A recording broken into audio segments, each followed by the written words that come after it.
The search and rescue efforts are still underway after a cargo ship rammed into Baltimore's Francis Scott Bridge around 1:30 this morning, and 6 people are still missing. The operators of the Delhi cargo ship issued a mayday call that allowed authorities time to slow traffic on the bridge before the over 900-foot-long vessel struck the 47-year-old bridge, going roughly 9 miles per hour. And thanks for joining us, everyone. I'm Sharice Gibson. And I'm Katie Moore. Baltimore agencies are working as quickly as possible to identify anyone who was on the Key Bridge when it collapsed early this morning. After we said a cargo ship crashed into one of the bridge's supports. More from Baltimore ahead, but here in Southeast Louisiana, many of us cross these bridges every single day during our morning commute. So should you be worried about something like that possibly happening here? Yeah, Alyssa Curtis went to find answers for us. And Alyssa, you're by a very busy bridge. So what'd you find out?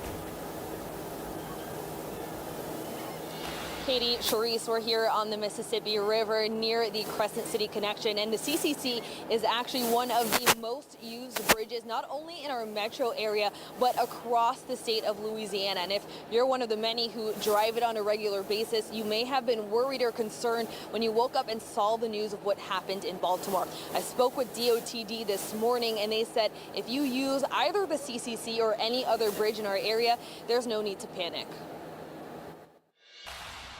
A striking moment caught on camera over 1,000 miles away from New Orleans in Baltimore. The video shows the moment a cargo ship hit the Francis Scott Key Bridge and forced it to crumble. Despite the distance from Southeast Louisiana, the video may have sparked questions about our own infrastructure.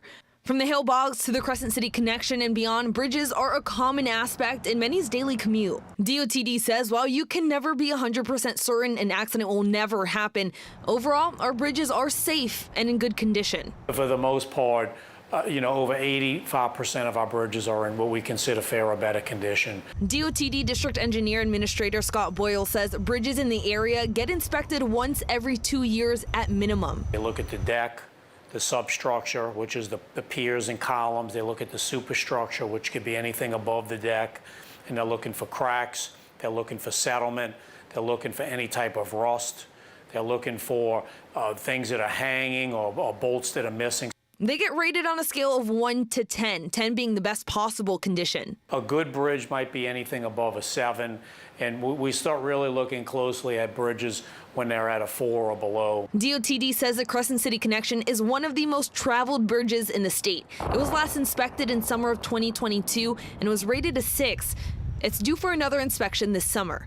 Not only is the CCC heavily driven, New Orleans is one of the biggest ports in the world. DOTD says they have precautions in place to avoid a crash with the vessel. On bridges, we'll have a marine fender system down in the waterway. The marine fender system serves as a protection system for the bridge itself to deflect the vessel should it be approaching the bridge. So next time you're driving across a bridge in Louisiana, you don't need to be worried. Again, the Crescent City connection will be inspected again this summer. That's according to DOTD. They also said it is rated a 6 out of 10. If there are any concerns with any bridge when they inspect it, DOTD says they will up those inspections to either every 12 months or 6 months and quickly address any of those concerns. Reporting live on the Mississippi River, Alyssa Curtis, WWL Louisiana. All right, Alyssa, thank you so much.